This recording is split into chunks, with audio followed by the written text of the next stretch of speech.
ಅಥವಾ ಆಡಳಿತದ ಪ್ರಜ್ಞೆ ಭಾರತದಲ್ಲಿ ಎಂದಿನಿಂದ ಪ್ರಾರಂಭ ಆಯಿತು ಹೇಳುವಂಥ ಒಂದು ಮೂಲಭೂತ ಪ್ರಶ್ನೆಯನ್ನು ಮಾಡಿಕೊಂಡಾಗ ಉತ್ತರ ಸುಮಾರು 3000ಕ್ಕೂ ಅಧಿಕ ವರ್ಷಗಳ ಹಿಂದಕ್ಕೆ ಹೋಗ್ತದೆ. ಯಾವಾಗ ನಮ್ಮ ದೇಶದಲ್ಲಿ ಪ್ರಥಮ ನಾಗರಿಕ ಜೀವನ ಹೇಳುವಂಥದ್ದು ಪ್ರಾರಂಭ ಆಯಿತು, ಸಿಂಧೂ ನದಿ ನಾಗರಿಕತೆ ಅಥವಾ ಸಿಂಧೂ ನದಿಯ ದಂಡೆಯ ಮೇಲೆ ಉದಿಸಿದಂತಹ ಹರಪ್ಪ ನಾಗರಿಕತೆಯಲ್ಲಿ ಭಾರತದ ಪ್ರಥಮ ಆಡಳಿತದ ಪ್ರಜ್ಞೆ ಪ್ರಾರಂಭವಾಗಿತ್ತು. ಆಡಳಿತ ಹೇಳುವುದಕ್ಕೆ ಒಂದು ಕ್ರಮಬದ್ಧತೆ ಈ ನೆಲದಲ್ಲಿ ಪ್ರಾರಂಭವಾಗಿದ್ದೇ ಅಂದಿನಿಂದ. ಆನಂತರ ಏನು ನಾವು ಬೇರೆ ಬೇರೆ ನಾಗರಿಕತೆಗಳಲ್ಲೆಲ್ಲ ಅದರ ಸ್ವರೂಪ ಬೆಳವಣಿಗೆಯಾದಂತಹ ಬಗೆಯನ್ನ ಗ್ರಹಿಸಬಹುದು. ಈ ಉದಾಹರಣೆಗೆ ವೇದಗಳ ಕಾಲ, ಸಿಂಧೂ ನದಿ ನಾಗರಿಕತೆ, ಆಮೇಲೆ ಜನಪದ ಸಂದರ್ಭ, ಆಮೇಲೆ ಪ್ರಾರಂಭವಾದದ್ದು ಸಾಮ್ರಾಜ್ಯಗಳ ಯುಗ. ಅನೇಕ ಸಾಮ್ರಾಜ್ಯಗಳು ಬೇರೆ ಬೇರೆ ಕಾಲಘಟ್ಟದಲ್ಲಿ ಭಾರತದಲ್ಲಿ ಅವರದೇ ಆದಂತಹ ಒಂದು ಸೋಪಜ್ಞ ಚಿಂತನೆಯ ಅಡಿಯಲ್ಲಿ ಪ್ರಾರಂಭ ಹಾಕಿಕೊಟ್ಟಂತಹ ಈ ಒಂದು ಆಡಳಿತ ಹೇಳುವಂಥದ್ದು ಇಂದಿಗೆ ಪ್ರಜಾಪ್ರಭುತ್ವದಲ್ಲಿ ಈ ರೀತಿಯಲ್ಲಿ ಗುರುತಿಸಿಕೊಳ್ತಾ ಇದೆ. ಪ್ರಜಾಪ್ರಭುತ್ವದಲ್ಲಿ ಈಗ ಪ್ರಸ್ತುತದಲ್ಲಿ ನಾವೆಲ್ಲ ಇಂಥದ್ದೊಂದು ಆಡಳಿತ ಕ್ರಮದಲ್ಲಿ ಬದುಕ್ತಾ ಇದ್ದೇವೆ, ಬಾಳ್ತಾ ಇದ್ದೇವೆ ಅಂತಂದ್ರೆ ಅದಕ್ಕೆ ನಮ್ಮ ಹಿಂದಿನವರು ಹಾಕಿಕೊಟ್ಟಂತಹ ಗಟ್ಟಿಯಾದಂತಹ ಅಧಿಷ್ಠಾನವೇ ಕಾರಣ. ಅವರು ಹಾಕಿಕೊಟ್ಟಂತಹ ಆ ಒಂದು ಅಧಿಷ್ಠಾನ, ಆಡಳಿತಾತ್ಮಕವಾದಂತಹ ಅಧಿಷ್ಠಾನ ಇಂದು ಪ್ರಜಾಪ್ರಭುತ್ವದ ನೆಲೆಯಲ್ಲಿ ನಾವೆಲ್ಲ ಸುಗಮವಾಗಿ ಬದುಕನ್ನು ನಡೆಸಲಿಕ್ಕೆ ಕಾರಣ ಆಗ್ತಾ ಇದೆ. ಹೀಗಾಗಿ ಗತಕಾಲದಲ್ಲಿ ನಡೆದಂತಹ ಆ ಒಂದು ರಾಜಮನೆತನಗಳು ಹಾಕಿಕೊಟ್ಟಂತಹ ಆಡಳಿತ ಕ್ರಮಕ್ಕೆ ನಾವು ಈ ಕಾಲದಲ್ಲಿಯೂ ಚಿರಋಣಿಯಾಗಿರಲೇಬೇಕು. ಏನೇ ಆಗಲಿ, ಈ ಆಡಳಿತ ಪರಂಪರೆ ಭಾರತದಲ್ಲಿ ಸಾವಿರಾರು ವರ್ಷಗಳ ಹಿಂದೆ ಪ್ರಾರಂಭವಾಗಿತ್ತು, ಇದು ಸ್ಪಷ್ಟ. ಇನ್ನು ನಾವು ನೇರವಾಗಿ ವಿಷಯಕ್ಕೆ ಅಡಿಯಿಟ್ರೆ ವಿಜಯನಗರದ ಆಡಳಿತ ವ್ಯವಸ್ಥೆ, ವಿಜಯನಗರ ಸಾಮ್ರಾಜ್ಯ, ಈ ಸಾಮ್ರಾಜ್ಯದ ನೆನಹು ಅಥವಾ ಇದರ ಸ್ಮರಣೆಯೇ ನಮಗೆಲ್ಲರಿಗೂ ಒಂದು ರೋಮಾಂಚಕ ಅನುಭವವನ್ನು ಕೊಡುವಂಥದ್ದು. ವಿಜಯನಗರ ಸಾಮ್ರಾಜ್ಯಕ್ಕೂ ಉಳಿದ ಸಾಮ್ರಾಜ್ಯಗಳಿಗೂ ವ್ಯತ್ಯಾಸ ಏನು ಅಂತ ಕೇಳಿದಾಗ, ಒಂದು ಹಿಂದೂ ಧಾರ್ಮಿಕ ಪರಂಪರೆಯ ತಳಹದಿಯಲ್ಲಿ ಪ್ರತಿಷ್ಠಾಪನೆಗೊಂಡಂತಹ ಒಂದು ಪವಿತ್ರವಾದಂತಹ ಸಾಮ್ರಾಜ್ಯ ವಿಜಯನಗರ ಸಾಮ್ರಾಜ್ಯ. ಉಳಿದ ಎಲ್ಲ ಸಾಮ್ರಾಜ್ಯಗಳು ಆ ಕಾಲದ ಆಡಳಿತಾತ್ಮಕ ಸ್ಥಿತ್ಯಂತರಗಳು, ಆ ಕಾಲದ ರಾಜಕೀಯ ಸ್ಥಿತ್ಯಂತರಗಳ ಪರಿಣಾಮದಿಂದ ಆವಿರ್ಭವಿಸಿದಂತಹ ಸಾಮ್ರಾಜ್ಯಗಳಾದರೆ ವಿಜಯನಗರ ಸಾಮ್ರಾಜ್ಯಕ್ಕೆ ಒಂದು ನಿರ್ದಿಷ್ಟವಾದಂತಹ ಉದ್ದೇಶ ಇತ್ತು. ಸ್ಥಾಪನೆ ಆಗಲಿಕ್ಕೆ, ವಿಜಯನಗರ ಸಾಮ್ರಾಜ್ಯ ಸ್ಥಾಪನೆ ಆಗಲಿಕ್ಕೆ ಒಂದು ಪ್ರೇರಣೆ ಇತ್ತು, ಒಂದು ಕಾರಣ ಇತ್ತು, ಒಂದು ಉದ್ದೇಶ ಇತ್ತು. ಏನದು ಉದ್ದೇಶ? ಹಿಂದೂ ಧರ್ಮದ ರಕ್ಷಣೆ, ಹಿಂದೂ ಸಂಸ್ಕೃತಿಯ ಸಂರಕ್ಷಣೆ.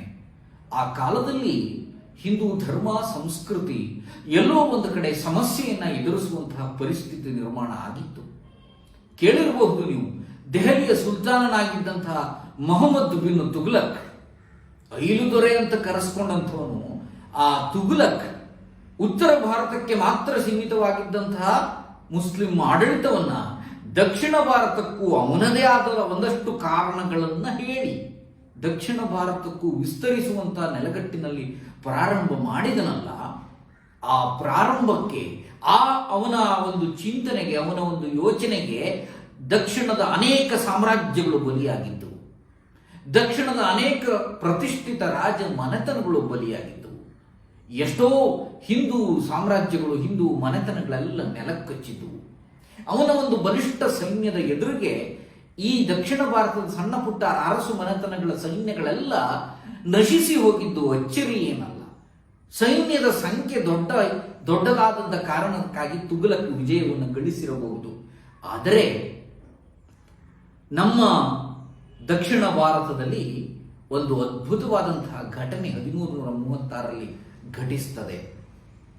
ಪರಮಪೂಜ್ಯ ವಿದ್ಯಾರಣ್ಯರ ಪ್ರೇರಣೆಯ ಮೇರೆಗೆ ಶೃಂಗೇರಿಯ ಪೀಠವನ್ನು ಅಲಂಕರಿಸಿದ್ದ ವಿದ್ಯಾರಣ್ಯ ಸ್ವಾಮಿಗಳ ಪ್ರೇರಣೆ, ಮಾರ್ಗದರ್ಶನ, ಆಶೀರ್ವಾದದ ಮೇರೆಗೆ ಹರಿಹರ ಮತ್ತು ಬುಕ್ಕ ಈ ಇಬ್ಬರು ಸಹೋದರರಿಂದ 1336ರಲ್ಲಿ ಪ್ರಾರಂಭವಾದ ಮನೆತನವೇ, ಪ್ರಾರಂಭವಾದಂತಹ ಸಾಮ್ರಾಜ್ಯವೇ ವಿಜಯನಗರ ಸಾಮ್ರಾಜ್ಯ. ಯಾವುದರ ಮೇಲಿನ ವಿಜಯ? ಧರ್ಮದ ವಿಜಯ. ಆ ಧರ್ಮದ ಜಿಜ್ಞಾಸೆ ಹೇಳುವಂಥದ್ದೇನು ಅವರಲ್ಲಿ ಒಡಮೂಡಿತ್ತಲ್ಲ, ನಮ್ಮ ಧರ್ಮವನ್ನು ಸಂರಕ್ಷಿಸಿಕೊಳ್ಳಬೇಕು ಹೇಳುವಂತಹ ಒಂದು ಯೋಚನೆ ಸಾಮ್ರಾಜ್ಯದ ನಿರ್ಮಾಣದ ಯೋಜನೆಯಾಗಿ ಪರಿವರ್ತನೆಯಾಗಿ ವಿಜಯನಗರ ಸಾಮ್ರಾಜ್ಯ ಸ್ಥಾಪನೆಯನ್ನು ಕಂಡಿತು. ಹರಿಹರ ಮತ್ತು ಬುಕ್ಕರು ಎಲ್ಲಿಯವರು, ಯಾರವರು ಹೇಳುವಂತಹ ಒಂದು ಪ್ರಶ್ನೆ ಬಂದಾಗ ಒಂದಷ್ಟು ಗೊಂದಲಗಳಿವೆ. ಸಹಜವಾಗಿ ಭಿನ್ನ ಅಭಿಪ್ರಾಯಗಳು ಇತಿಹಾಸಕಾರರಲ್ಲಿ ಇದೆ. ಯಾಕೆಂತಂದ್ರೆ ಆಧಾರಗಳ ಸ್ಪಷ್ಟತೆಯ ಹಿನ್ನೆಲೆಯಲ್ಲಿ, ಆಧಾರಗಳ ಒಂದಷ್ಟು ಕೊರತೆಯ ಹಿನ್ನೆಲೆಯಲ್ಲಿ ಒಂದಷ್ಟು ಗೊಂದಲಗಳು ಅವರ ಮೂಲದ ಕುರಿತಾಗಿದೆ. ಯಾರವರು ಹರಿಹರ ಮತ್ತು ಬುಕ್ಕರು? ಒಂದು ಸಿದ್ಧಾಂತ ಹೇಳ್ತದೆ, ಆಂಧ್ರ ಪ್ರದೇಶದ ಕಾಕತೀಯ ಮನೆತನದ ಪ್ರತಾಪ ರುದ್ರದೇವನ ಆಸ್ಥಾನದಲ್ಲಿ ಅಧಿಕಾರಿಗಳಾಗಿ ಕೆಲಸವನ್ನು ಮಾಡ್ತಾ ಇದ್ರು ಈ ಹರಿಹರ ಮತ್ತು ಬುಕ್ಕರು. ಆ ಸಂದರ್ಭದಲ್ಲಿ ಮೊಹಮ್ಮದ್ ಬಿನ್ ತುಘಲಕ್ ಅವನ ಆಸ್ಥಾನದ ಮೇಲೆ ದಾಳಿಯನ್ನು ಮಾಡ್ತಾನೆ. ದಾಳಿಗೆ ಅವನ ಈ ಕಾಕತೀಯ ದೊರೆಯ ಸೈನ್ಯ ಸೋಲನ್ನು ಅನುಭವಿಸುತ್ತದೆ. ಇವರಿಬ್ಬರು, ಈ ಹರಿಹರ ಮತ್ತು ಬುಕ್ಕರು, ದಂಗೆಗೆ ಎದ್ದು, ಪ್ರತ್ಯೇಕವಾದ ದಂಗೆಗೆ ಎದ್ದು ತಮ್ಮದೇ ಆದಂತಹ ಒಂದು ಸ್ವತಂತ್ರ ಸಾಮ್ರಾಜ್ಯ ನಿರ್ಮಾಣ ಆಗಬೇಕು ಹೇಳುವಂತ ಆಶಯದ ಅಡಿಯಲ್ಲಿ ಈಗಿನ ಬಳ್ಳಾರಿ ಜಿಲ್ಲೆಯ ಹೊಸಪೇಟೆ ತಾಲೂಕಿನ ಹಂಪಿಗೆ ಬಂದು ಅಥವಾ ಆ ಸುತ್ತಮುತ್ತಲಿನ ಪ್ರದೇಶಕ್ಕೆಲ್ಲ ಬಂದು ವಿಜಯನಗರದ ಸಾಮ್ರಾಜ್ಯದ ಸ್ಥಾಪನೆಯನ್ನು ಮಾಡ್ತಾರೆ. ಒಂದು ನೂತನ ಸಾಮ್ರಾಜ್ಯವನ್ನು ಕಟ್ಟುತ್ತಾರೆ. ಅದಕ್ಕೆ ಪ್ರೇರಣೆಯಾಗಿ ನಿಂತವರು, ಅದಕ್ಕೆ ಬಲವಾಗಿ ನಿಂತವರು ವಿದ್ಯಾರಣ್ಯರು.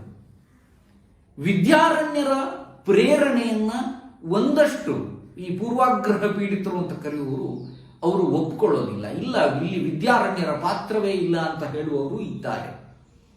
ಅದಕ್ಕೆ ನಮ್ಮ ಉತ್ತರ ಇಷ್ಟೇ, ನೀವು ಆಧಾರಗಳನ್ನ ಸ್ವಲ್ಪ ಸಮರ್ಪಕವಾಗಿ ಅಧ್ಯಯನ ಮಾಡಿದರೆ, ಪೂರ್ವಾಗ್ರಹದ ಕನ್ನಡಕವನ್ನು ತೆಗೆದು ಇತಿಹಾಸವನ್ನು ನೋಡಿದರೆ ನೈಜತೆ ಬೆಳಕಿಗೆ ಬರುತ್ತದೆ.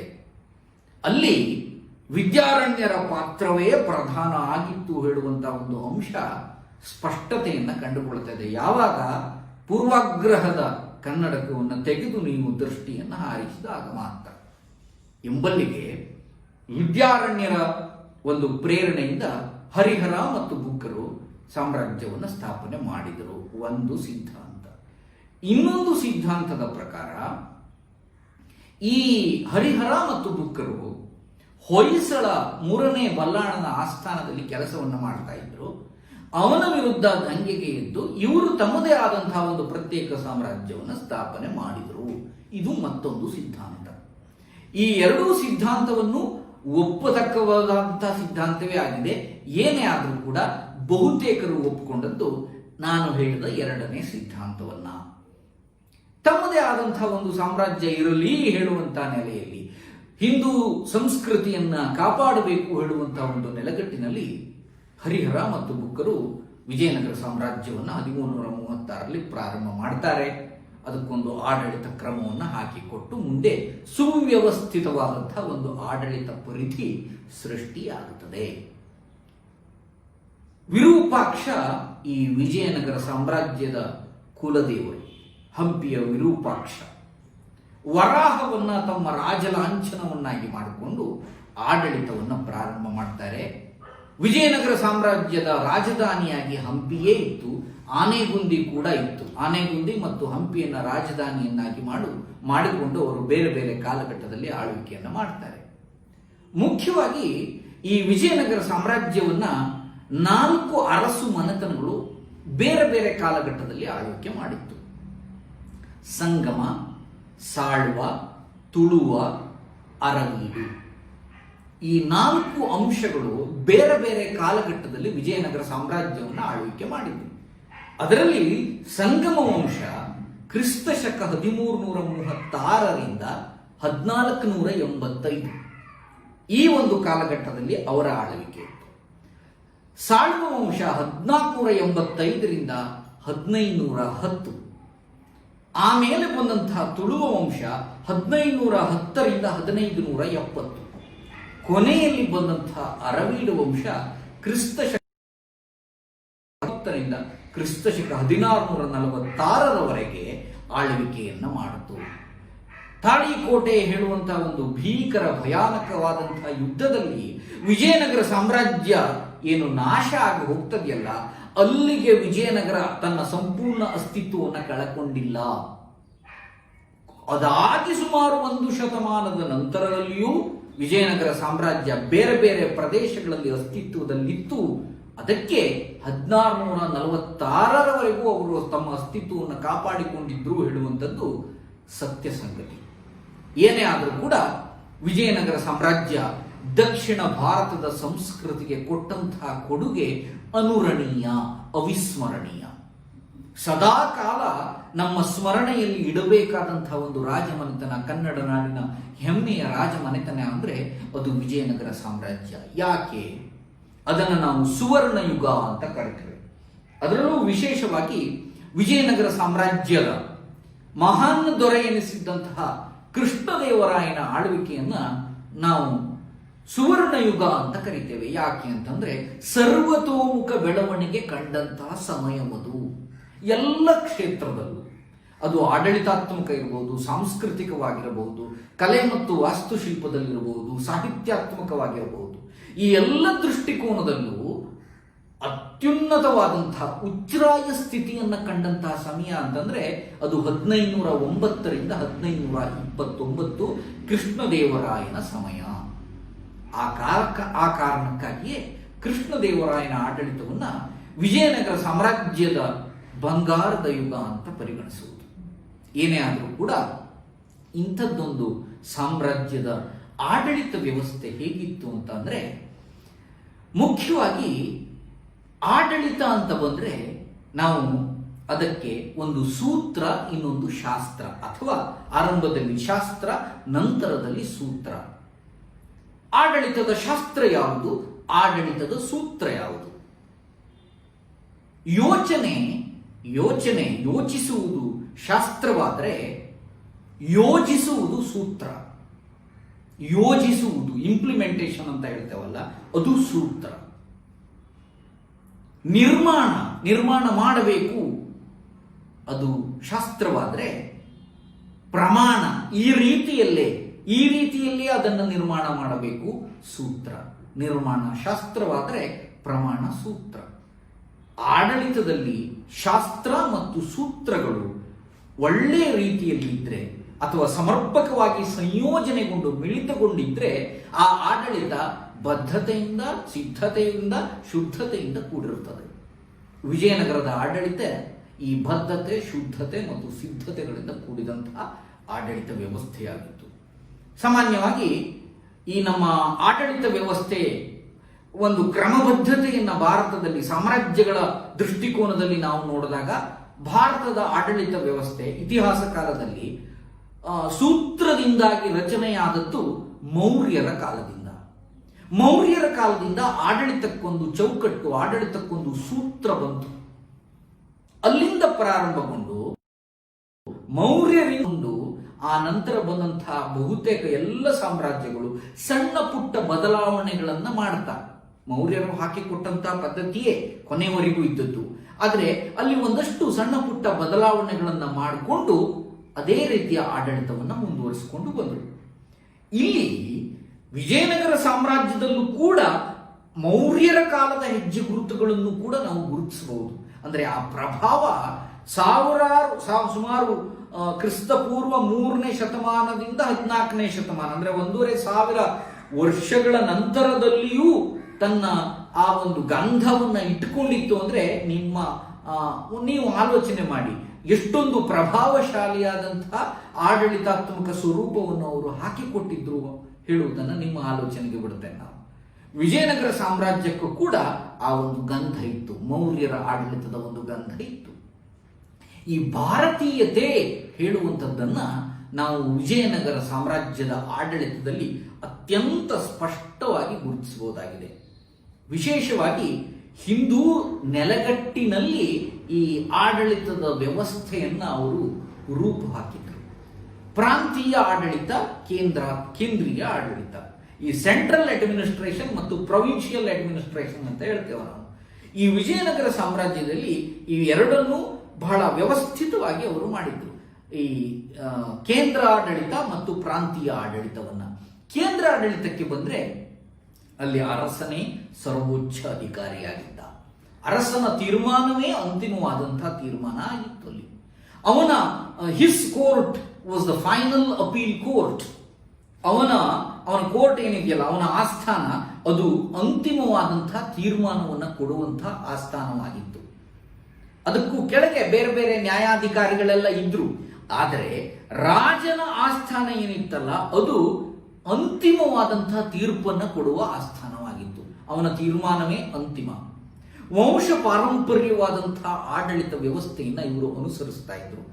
ಅಜ್ಜನಿಂದ ಮಗ, ಮಗನಿಂದ ಅವನ ಮಗ, ಹೀಗೆ ವಂಶ ಪಾರಂಪರ್ಯ ಪದ್ಧತಿ. ರಾಜಾಡಳಿತದಲ್ಲಿ ವಂಶ ಪಾರಂಪರ್ಯವಾದಂತಹ ಒಂದು ಪದ್ಧತಿ ಇತ್ತು. ರಾಜನ ಉದ್ದೇಶ ಏನಿತ್ತು ಗೊತ್ತಾ? ಅದು ನೋಡಿ, ಭಾರತೀಯತೆಯನ್ನು ನಾವು ಇಲ್ಲಿ ಕಾಣಬಹುದು. ಆಡಳಿತದಲ್ಲಿ ಭಾರತೀಯತೆಯನ್ನು ನಾವು ಎಲ್ಲಿ ಕಾಣಬಹುದು ಅಂತಂದ್ರೆ ಅರಸನೋರ್ವನ ಉದ್ದೇಶದಲ್ಲಿ. ಆ ಆಡಳಿತದಲ್ಲಿ ಅವನ ಉದ್ದೇಶ ಏನು ಅಂತಂದ್ರೆ ತನ್ನ ಪ್ರಜೆಗಳ ಹಿತರಕ್ಷಣೆ, ಸಾಮ್ರಾಜ್ಯದ ರಕ್ಷಣೆ, ಎರಡೇ ಅವನ ಉದ್ದೇಶ. ತನ್ನ ಸಾಮ್ರಾಜ್ಯವನ್ನ ಅನ್ಯ ಧರ್ಮಗಳ ಆಕ್ರಮಣದಿಂದ ಕಾಪಾಡುವುದು ಹೇಗೆ ಮತ್ತು ಕಾಪಾಡುವುದು, ಇದು ಅವನ ಪ್ರಧಾನವಾದಂತಹ ಉದ್ದೇಶವಾಗಿತ್ತು. ಮತ್ತು ತನ್ನ ಪ್ರಜೆಗಳನ್ನು ಕಾಪಾಡುವುದು ಅವನ ಆಶಯ ಆಗಿತ್ತು. ಈ ಆಶಯ ಮತ್ತು ಉದ್ದೇಶಗಳನ್ನು ಇಟ್ಟುಕೊಂಡು ರಾಜನಾದವನು ವಿಜಯನಗರದ ಸಾಮ್ರಾಜ್ಯದ ಆಡಳಿತವನ್ನು ಮಾಡ್ತಾ ಇದ್ದ. ಅವನಿಗೆ ಆಡಳಿತದಲ್ಲಿ ಸಹಾಯ ಅಥವಾ ಅನುಕೂಲತೆಗಾಗಿ ಮಂತ್ರಿಮಂಡಲ ವ್ಯವಸ್ಥೆ ಇತ್ತು. ವಿಜಯನಗರ ಸಾಮ್ರಾಜ್ಯದಲ್ಲಿ ಮಂತ್ರಿಮಂಡಲ ವ್ಯವಸ್ಥೆ, ಕ್ಯಾಬಿನೆಟ್ ಅಂತ ಹೇಳ್ತೇವೆ ನಾವು. ಅದರಲ್ಲಿ ಬೇರೆ ಬೇರೆ ಮಂತ್ರಿಗಳಿದ್ರು. ಈಗ ಉದಾಹರಣೆಗೆ ಪ್ರಧಾನಿ ಅಂತ ಇದ್ರು, ಉಪಪ್ರಧಾನಿ ಅಂತ ಇದ್ರು, ಮಹಾಸಾಮಂತಾಧಿಪತಿ ಅಂತ ಇದ್ರು, ಮಹಾಸಂಧಿ ವಿಗ್ರಹಿ ಅಂತ ಇದ್ರು, ದಂಡನಾಯಕ, ಸೇನಾಪತಿ, ಹೀಗೆ ಬೇರೆ ಬೇರೆ ಹೆಸರಿನ ಅಧಿಕಾರಿಗಳು ಮಂತ್ರಿಗಳು ವಿಜಯನಗರದ ಆಡಳಿತದಲ್ಲಿ ಪ್ರಭಾವಿಯಾದಂತಹ ಸ್ಥಾನವನ್ನ ಪಡೆದುಕೊಂಡಿದ್ರು ಹೇಳುವಂಥದ್ದು ನಮಗೆ ಇತಿಹಾಸದ ಪುಟಗಳಲ್ಲಿ ದಾಖಲೆಯಾಗಿ ಸಿಗ್ತದೆ. ನೋಡಿ, ಇನ್ನು ಇದು ಕೇಂದ್ರಾಡಳಿತದ ಒಂದಷ್ಟು ಮಾಹಿತಿ. ಆದರೆ ನಾನು ಸಂಕ್ಷಿಪ್ತವಾಗಿ ಹೇಳ್ತೇನೆ, ತುಂಬಾ ಡಿಟೇಲ್ ಆಗಿ ಹೇಳ್ತಾ ಹೋಗ್ಲಿಕ್ಕೆ ಸಾಧ್ಯ ಇಲ್ಲ, ನಿರ್ದಿಷ್ಟವಾದಂತಹ ಸಮಯ ಇದ್ದದ್ದರಿಂದ. ಇದು ಕೇಂದ್ರೀಯ ಆಡಳಿತದ ಸ್ವರೂಪ ಆದ್ರೆ, ಅಂದ್ರೆ ರಾಜಧಾನಿಯಿಂದ ನಡೆಯಲ್ಪಡ್ತಾ ಇದ್ದಂತಹ ಆಡಳಿತದ ಸ್ವರೂಪ ಈ ರೀತಿ ಆದ್ರೆ, ಇನ್ನು ಪ್ರಾಂತೀಯ ಆಡಳಿತಕ್ಕೆ ಬಂದ್ರೆ ಆಡಳಿತದ ಅನುಕೂಲತೆಗಾಗಿ ಸಾಮ್ರಾಜ್ಯವನ್ನ ಅವರು ಅನೇಕ ಪ್ರಾಂತ್ಯಗಳನ್ನಾಗಿ ವಿಭಜನೆ ಮಾಡಿಕೊಂಡಿದ್ರು. ಈಗಲೂ ಕೂಡ ಇದೆ. ಈ ನಮ್ಮ ಭಾರತ ದೇಶ ಅಂತ ತೆಗೆದುಕೊಂಡ್ರೆ ಈ ದೇಶದಲ್ಲಿ ಬೇರೆ ಬೇರೆ ರಾಜ್ಯಗಳನ್ನ ನಾವು ಯಾಕೆ ಮಾಡ್ಕೊಂಡಿದ್ದೇವೆ? ಆ ರಾಜ್ಯದಲ್ಲಿ ಮತ್ತೆ ಜಿಲ್ಲೆಗಳು, ತಾಲೂಕುಗಳು, ಹೋಬಳಿಗಳು, ಗ್ರಾಮಗಳು ಹೀಗೆಲ್ಲ ಇದೆಯಲ್ಲ. ಯಾಕೆ ಇದು ಅಂತ ಕೇಳಿದ್ರೆ ಆಡಳಿತಕ್ಕೊಂದು ಸುಲಭತೆ ಬರಲಿ, ಒಂದು ಅನುಕೂಲತೆ ಬರಲಿ ಹೇಳುವಂತ ಒಂದು ಉದ್ದೇಶಕ್ಕಾಗಿ ಮಾಡಿಕೊಂಡಂತ ಒಂದು ವ್ಯವಸ್ಥೆ ಇದು. ಇದು ಇತ್ತೀಚಿನ ವ್ಯವಸ್ಥೆ ಅಲ್ಲ, ಪ್ರಜಾಪ್ರಭುತ್ವದಲ್ಲಿ ಬಂದ ವ್ಯವಸ್ಥೆ ಅಲ್ಲ. ಇದು ನಮ್ಮ ರಾಜಪ್ರಭುತ್ವದಲ್ಲೇ ಇದ್ದಂತಹ ವ್ಯವಸ್ಥೆ ಪ್ರಜಾಪ್ರಭುತ್ವದಲ್ಲೂ ಮುಂದುವರೆದಿದೆ ಅಷ್ಟೇ.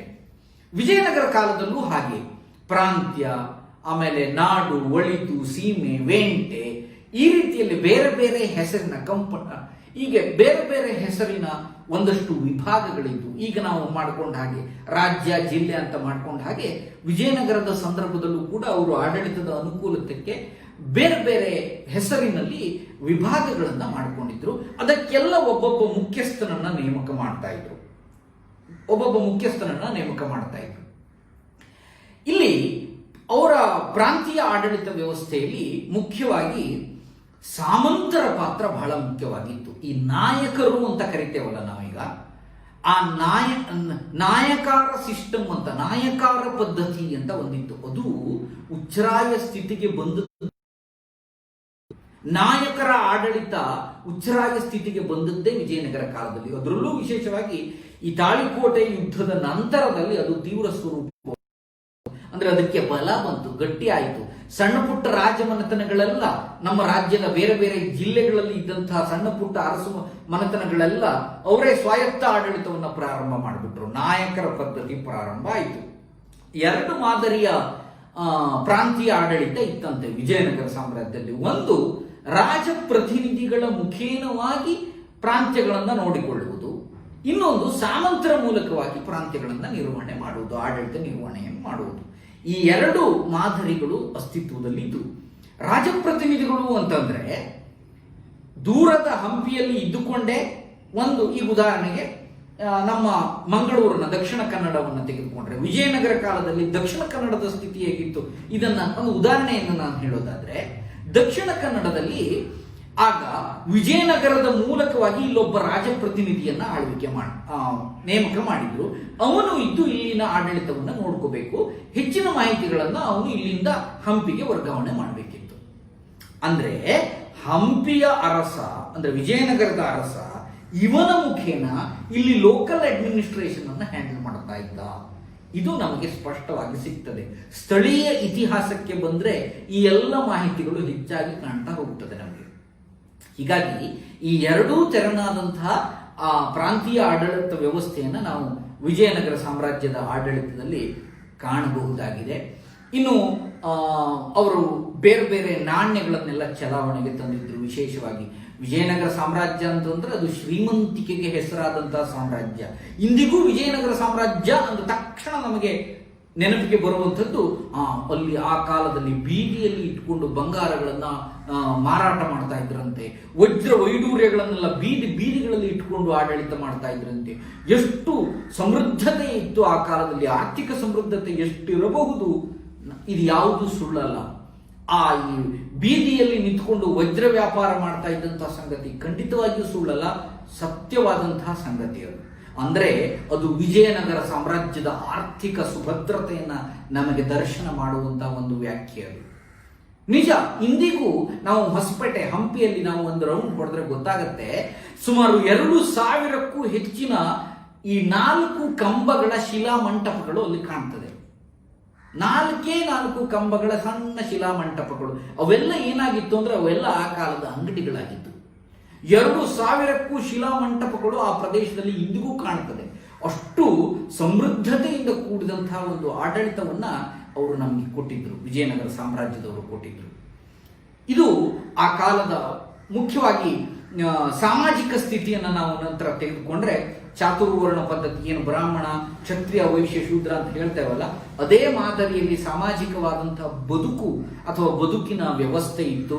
ಸ್ತ್ರೀಯರಿಗೆ ವಿಶೇಷವಾದಂತಹ ಗೌರವ ಸಿಗ್ತಾ ಇತ್ತು ವಿಜಯನಗರ ಸಾಮ್ರಾಜ್ಯದಲ್ಲಿ. ಅವರನ್ನು ಬಹಳ ಗೌರವದ ಸ್ಥಾನದಲ್ಲಿ ಇಟ್ಟಿದ್ರು. ಬಹಳ ಪ್ರವಾಸಿಗರ ವರದಿಗಳನ್ನೆಲ್ಲ ನೋಡಿದ್ರೆ ನಮಗೆ ಈ ಎಲ್ಲ ಸಂಗತಿಗಳು ತಿಳಿದು ಬರುತ್ತದೆ. ಸಾಮಾಜಿಕವಾದಂತಹ ಹಬ್ಬ ಹರಿದಿನಗಳನ್ನು ಬಹಳ ಅದ್ಭುತವಾಗಿ ಅತ್ಯಂತ ವೈಭವ ಸಡಗರದಿಂದ ಆಚರಣೆ ಮಾಡ್ತಾ ಇದ್ರು. ವಿಶೇಷವಾಗಿ ದಸರಾ ಇನ್ನೇನು ಬರ್ತಾ ಇದೆ, ಈ ದಸರಾಕ್ಕೆ ಈಗ ನಾಡ ಹಬ್ಬ ಅಂತ ಹೇಳ್ತಾ ಇದ್ದೀವಲ್ಲ, ಈ ನಾಡ ಹಬ್ಬದ ಒಂದು ಆರಂಭ ಮೈಸೂರಿನ ಅರಸರು ಮಾಡಿದ್ರು ಕೂಡ ಅದಕ್ಕೆ ತಳಹದಿಯನ್ನು ಹಾಕಿಕೊಟ್ಟವರು ವಿಜಯನಗರ ಸಾಮ್ರಾಜ್ಯದವರೇ.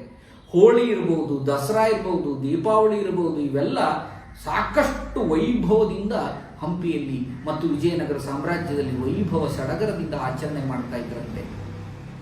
ಅಲ್ಲೆಲ್ಲ ಇಂದಿಗೂ ಆ ಕುರುಹುಗಳನ್ನ ನಾವು ನೋಡಬಹುದು. ಅಲ್ಲಿನ ವೇದಿಕೆ, ಮಹೋನ್ನತ ವೇದಿಕೆಗಳ ಅವಶೇಷಗಳನ್ನೆಲ್ಲ ಇಂದಿಗೂ ನಾವು ನೋಡಬಹುದು, ಹಂಪಿಯಲ್ಲಿ ನೋಡಬಹುದು. ಸಾಮಾಜಿಕ ಸ್ಥಿತಿ ಈ ರೀತಿಯಲ್ಲಿ ಇದ್ರೆ ಅದರ ಜೊತೆಯಲ್ಲಿ ಗೋಲ್ಡ್ ಸ್ಮಿತ್, ಬ್ಲ್ಯಾಕ್ ಸ್ಮಿತ್, ಬೇರೆ ಬೇರೆ ಏನು ಇತರೆ ಉದ್ಯೋಗಗಳೆಲ್ಲ ತುಂಬಾ ಒಳ್ಳೆಯ ರೀತಿಯಲ್ಲಿ ನಡ್ಕೊಂಡು ಬರ್ತಾ ಇದ್ವು.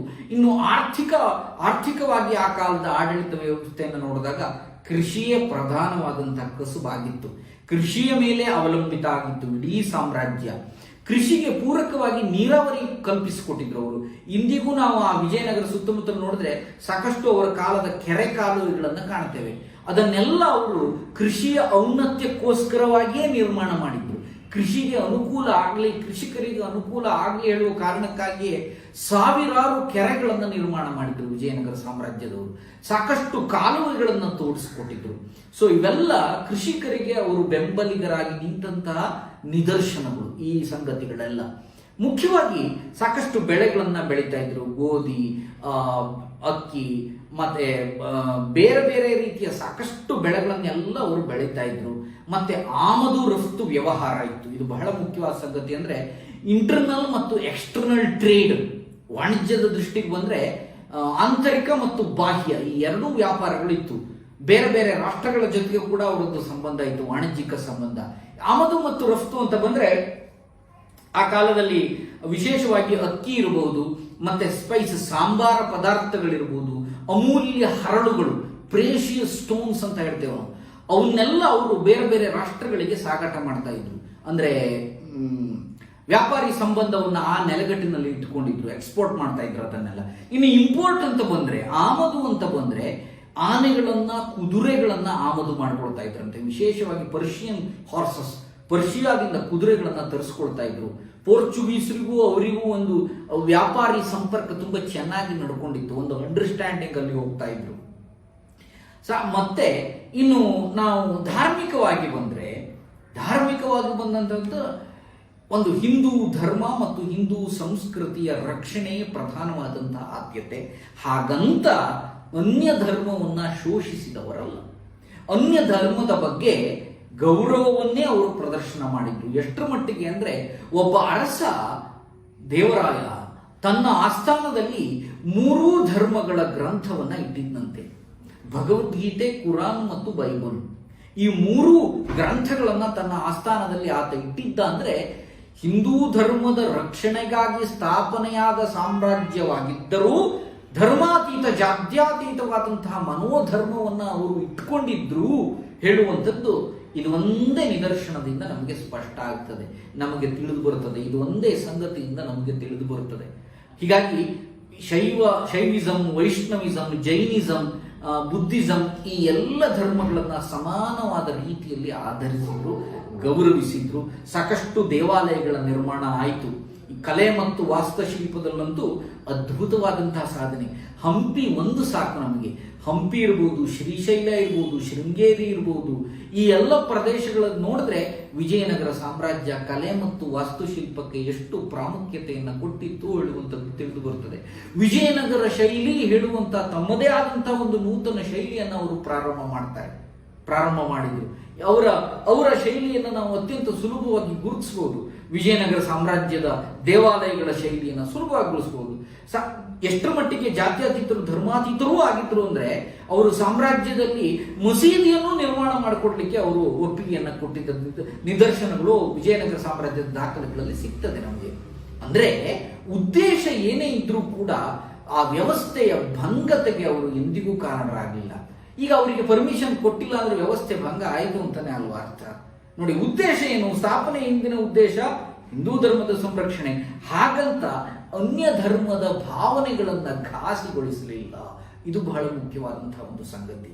ಇದು ಭಾರತೀಯತೆ, ಭಾರತೀಯ ದೃಷ್ಟಿಕೋನ ಅಂದ್ರೆ ಇದು. ಇದನ್ನು ನಾವು ಅತ್ಯಂತ ಸ್ಪಷ್ಟವಾಗಿ ವಿಜಯನಗರದ ಆಡಳಿತದಲ್ಲಿ ಕಾಣಲಿಕ್ಕೆ ಸಾಧ್ಯ ಇದೆ. ಇಂತಹ ಒಂದು ಸಾಮ್ರಾಜ್ಯ, ಇಂತಹ ಒಂದು ಅದ್ಭುತ ಉದ್ದೇಶವನ್ನು ಇಟ್ಟುಕೊಂಡಂತಹ ಒಂದು ಸಾಮ್ರಾಜ್ಯ ಒಂದು ಹಂತಕ್ಕೆ ಅವನತಿಯನ್ನು ಕಾಣ್ತದೆ. ತಾಳಿ ಕೋಟೆ ಅಥವಾ ರಕ್ಕಸ ತಂಗಡಿ ಹೇಳುವಂತ ಒಂದು ಭೀಕರ ಯುದ್ಧದಲ್ಲಿ ಅವಸಾನವನ್ನು ಕಾಣುತ್ತದೆ. ಅಳಿಯ ರಾಮರಾಯನ ಮೇಲೆ ನಾವು ದೂಷಣೆಯನ್ನ ಮಾಡ್ತೇವೆ, ಅಥವಾ ಕೆಲವು ಇತಿಹಾಸಕಾರರು ಹೇಳ್ತಾರೆ ಅವನ ಪತನಕ್ಕೆ ಅವನ ಧೋರಣೆಯೇ ಕಾರಣ ಅಂತ ಹೇಳ್ತಾರೆ. ತಪ್ಪು ನನ್ನ ಪ್ರಕಾರ. ಯಾಕೆ ಅಂತಂದ್ರೆ, ಅವನು ಈಗ ಒಡೆದು ಹೋದಂತಹ ಶಾಹಿ ಅರಸರುಗಳೆಲ್ಲ ಡಿವೈಡ್ ಅಂಡ್ ರೂಲ್ ಪಾಲಿಸಿಯನ್ನ ಮಾಡಿಕೊಂಡು ತನ್ನ ಬೇಳೆ ಬೇಯಿಸ್ಕೋತಿದ್ದ ಅಂತ ಬಹಳ ಜನರು ಹೇಳ್ತಾರೆ. ಅವನು ಆ ಕಾಲಕ್ಕೆ ಮಾಡಿದ್ದು ಸರಿಯೇ, ಅದು ಒಂದು ರಾಜತಾಂತ್ರಿಕ ನೈಪುಣ್ಯತೆಯಿಂದ ಆತ ಮಾಡಿದ್ದು. ಈಗ ಅವರನ್ನೆಲ್ಲ ಎದುರಿಸಬೇಕು ಅಂತಂದ್ರೆ ಆ ರಾಜತಾಂತ್ರಿಕ ನಿರ್ಧಾರವನ್ನು ಅವನು ತೆಗೆದುಕೊಳ್ಳಲೇಬೇಕು. ಒಬ್ಬ ರಾಜನಾಗಿ ಏನು ಮಾಡಬೇಕಾಗಿತ್ತು ಅದನ್ನು ಮಾಡಿದ್ದ ಅವನು. ಆದರೆ ಅದನ್ನೇ ನಾವು ಅವನ ಮಹದೊಡ್ಡ ಅಪರಾಧ, ವಿಜಯನಗರ ಸಾಮ್ರಾಜ್ಯದ ಸಂಪೂರ್ಣ ಅವನತಿಗೆ ಅವನ ಧೋರಣೆಯೇ ಕಾರಣ ಅಂತ ಹೇಳಲಿಕ್ಕೆ ಸಾಧ್ಯ ಇಲ್ಲ. ಅವನು ಆ ಕಾಲದ ರಾಜಕೀಯ ಚಟುವಟಿಕೆಗಳಿಗೆ ಪೂರಕವಾಗಿ ಆ ರೀತಿಯ ರಾಜತಾಂತ್ರಿಕ ನಿರ್ಧಾರಗಳನ್ನ ಅಥವಾ ಯೋಚನೆಗಳನ್ನ ಮಾಡಿರ್ಬೋದು. ಕೊನೆಯಲ್ಲಿ ಅವರೆಲ್ಲ ಸೇರಿ ಇವನ ಮೇಲೆ ಅಟ್ಯಾಕ್ ಮಾಡಿ ವಿಜಯನಗರ ಸಾಮ್ರಾಜ್ಯವನ್ನು ಸೋಲಿಸ್ತಾರೆ. ವಿಜಯನಗರ ಸಾಮ್ರಾಜ್ಯ ಪತನ ಕಾಣ್ತದೆ. ಪತನ ಕಂಡ ಮೇಲೆ ಅವರು ನಡೆದುಕೊಂಡ ರೀತಿ ಅಂಥದ್ದು, ಇದು ಕ್ರೌರ್ಯ. ಆ ಶಾಹಿ ಅರಸರು ನಡೆದುಕೊಂಡಂತಹ ರೀತಿ ನಮ್ಮಲ್ಲಿ ಒಂದು ಕ್ರೌರ್ಯವನ್ನು ತೋರಿಸ್ತದೆ. ಅಳಿಯ ರಾಮರಾಯ 80ರ ಪ್ರಾಯದಲ್ಲಿದ್ದ ಆ ಮುದುಕನನ್ನ ಅವರು ಸದೆಬಡಿದು ಸೋಲಿಸಿ ಅವನ ರುಂಡವನ್ನು, ಅವನ ಶಿರಚ್ಛೇದನವನ್ನು ಮಾಡಿ ತಮ್ಮ ಖಡ್ಗದ ತುದಿಗೆ ಅವನ ರುಂಡವನ್ನು ಹಾಕಿಕೊಂಡು ವಿಜಯನಗರದಲ್ಲೆಲ್ಲ ಕೇಕೆ ಹಾಕಿಕೊಂಡು ಓಡಾಡಿದ್ದು ಕ್ರೌರ್ಯವಲ್ಲದೆ ಮತ್ತಿನ್ನೇನು. ಯುದ್ಧದಲ್ಲಿ ಗೆಲುವು ಮತ್ತು ಸೋಲು ಸಹಜ. ಆದರೆ ಗೆದ್ದಂಥವನು ಮಾನವೀಯತೆಯ ನೆಲೆಯಲ್ಲಿ ನಿಂತು ಯೋಚನೆ ಮಾಡಬೇಕೇ ವಿನಃ ಈ ರೀತಿಯ ಕ್ರೌರ್ಯವನ್ನು ಪ್ರದರ್ಶನ ಮಾಡುವುದು ಖಂಡಿತವಾಗಿಯೂ ಸಮರ್ಪಕವಾದಂತಹ ಸಂಗತಿ ಎನಿಸಿಕೊಳ್ಳಲಾರದು. ಈ ನೆಲೆಗಟ್ಟಿನಲ್ಲಿ ವಿಜಯನಗರ ಸಾಮ್ರಾಜ್ಯದ ಪತನದ ನಂತರ ಶಾಹಿ ಅರಸರು ನಡೆಸಿಕೊಂಡಂತಹ ರೀತಿ ಏನಿದೆಯಲ್ಲ, 3 ತಿಂಗಳ ಕಾಲ ನಿರಂತರವಾಗಿ ಹಂಪಿಯನ್ನು ಕೊಳ್ಳೆ ಹೊಡೆದು ಅವರು ಮಾಡಿದಂತಹ ಆ ಒಂದು ಅಘಾತಕಾರಿ ಪ್ರಕ್ರಿಯೆಗಳು, ಅಲ್ಲಿನ ಶಿಲ್ಪಗಳನ್ನೆಲ್ಲ ನಾಶ ಮಾಡಿ, ಏನು ವಿಗ್ರಹಗಳನ್ನೆಲ್ಲ ಒಡೆದು ಅವರ ಕ್ರೌರ್ಯವನ್ನು ಪ್ರದರ್ಶನ ಮಾಡಿದ್ದು ಖಂಡನೀಯವಾದಂತಹ ಸಂಗತಿ. ಏನೇ ಆದರೂ ಕೂಡ ಅದು ಆ ಕಾಲದ ಸಂಗತಿಯಾಗಿದೆ. ವಿಜಯ ಪರ್ವ ಹೇಳುವಂಥ ಈ ಒಂದು ಕಾರ್ಯಕ್ರಮದ ಉದ್ದೇಶ ಏನು ಅಂತ ಕೇಳಿದ್ರೆ, ನಾನು ಗ್ರಹಿಸಿಕೊಂಡ ಹಾಗೆ ನಮ್ಮನ್ನ ಆಳ್ವಿಕೆ ಮಾಡದಂತಹ ಈ ಒಂದು ಹೆಮ್ಮೆಯ ಮನೆತನದ ಸಾಧನೆಯನ್ನ ಒಂದು ಸ್ಮರಿಸುವುದಷ್ಟೇ. ಇಲ್ಲಿ ಇತಿಹಾಸದಲ್ಲಿ ನಡೆದಂತಹ ಯಾವುದೇ ಒಂದು ಘಟನೆಯನ್ನ ತೆಗೆದುಕೊಂಡು ವರ್ತಮಾನದಲ್ಲಿ ವಿಪ್ಲವವನ್ನ ನಡೆಸುವುದು ಅಥವಾ ವರ್ತಮಾನದಲ್ಲಿ ಅದನ್ನು ಸಂಯೋಜನೆ ಮಾಡಿಕೊಂಡು ಆಲೋಚನೆ ಮಾಡುವುದು ಉದ್ದೇಶ ಅಲ್ಲ.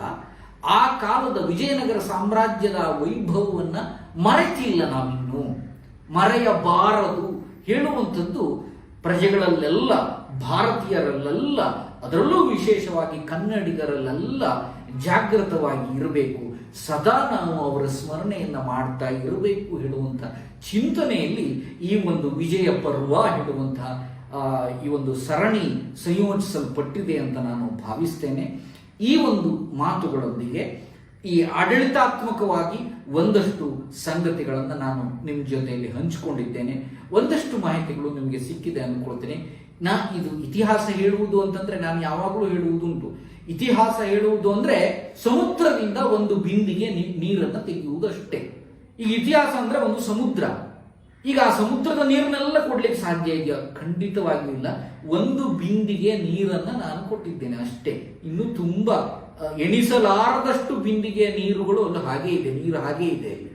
ಅಂದ್ರೆ ವಿಜಯನಗರದ ಇತಿಹಾಸದ ವ್ಯಾಪ್ತಿ, ಅಗಲ, ಆಳ ಅಷ್ಟಿದೆ. ಅದರಲ್ಲಿ ಒಂದಷ್ಟನ್ನ ಮಾತ್ರ ನಾನು ಈ ಸಂದರ್ಭದಲ್ಲಿ ಹೇಳಿದ್ದೇನೆ ಅಷ್ಟೇ. ವಿಜಯ ಪರ್ವದ ಉದ್ದೇಶ ಈಡೇರಲಿ, ಆಶಯ ಚಿರಸ್ಮರಣೀಯವಾಗಿ ಸದಾ ಚಿರಂತನವಾಗಿರಲಿ ಅಂತ ನಾನು ಹೇಳ್ತಾ, ಇತಿಹಾಸಂ ಗೆಲ್ಗೆ, ಇತಿಹಾಸಂ ಬಾಳ್ಗೆ. ನಮಸ್ಕಾರ.